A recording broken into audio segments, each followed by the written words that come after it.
terrible accident left her nut. She was riding on a bus that collided with a trolley car.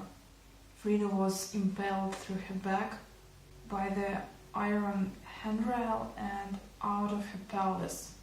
Fractures were all over her body, from collarbones to heels.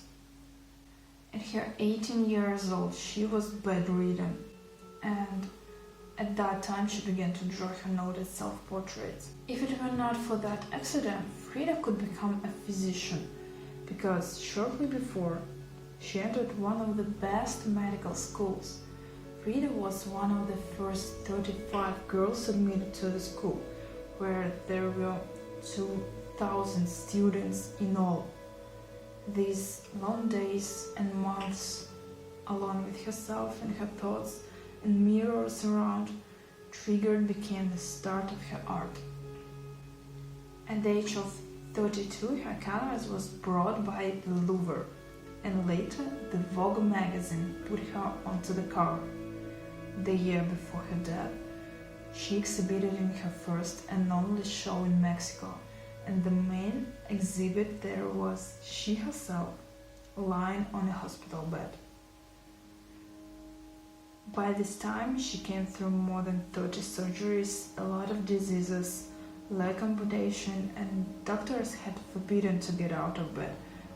But she was brought to the event in an ambulance car with an escort of motorcyclists. She was lying on the hospital bed, right in the center of the exhibition among her pictures, singing songs, smoking and drinking tequila. Between the 2 points, there were long years of living with her husband, who was a celebrated artist, and she was considered just as an accessory and Mrs. Rivera, and nobody knew her as an artist. But in the same time, she had believed in herself thanks to Diego Rivera. That was just after her long rehabilitation when she got up on her feet, and during which she began to paint. She made the famous artist Diego Rivera and came to him with a request to check if she had a talent, because she hadn't time to feed her ego. Rivera was admired her artworks and confirmed she must paint. When she was 30, she was noted by the founder of Surrealism, André Breton, who told immediately to his friend and American art dealer about Frida. Frida was invited to take part in her first solo exhibition in America.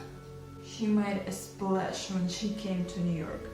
She impressed the public by an originality and colorfulness in her canvas and appearance, which were traditional for Mexico in fact, but exotic for the West.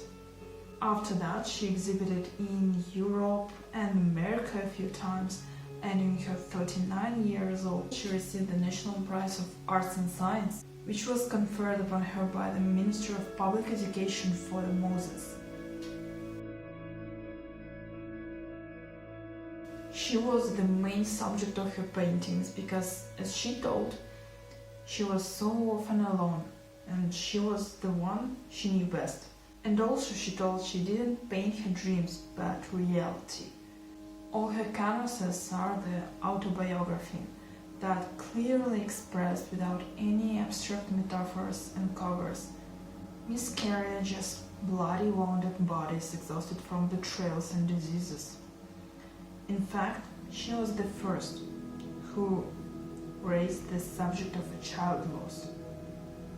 She was the wife of one of the most famous and influential in Mexico and America artists. They both were the members of political parties, and she was familiar with people from artistic and political elite, and that helped to her promotion as well. But she herself was a phenomenon. She had been close to death since her childhood. Her canvases were filled with suffering and pain, but people around her knew cheerful and seductive Frida.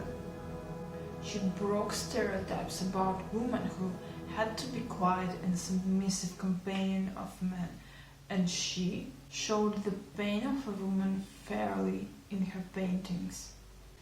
Either way, even in her death, it seems that Frida made a statement.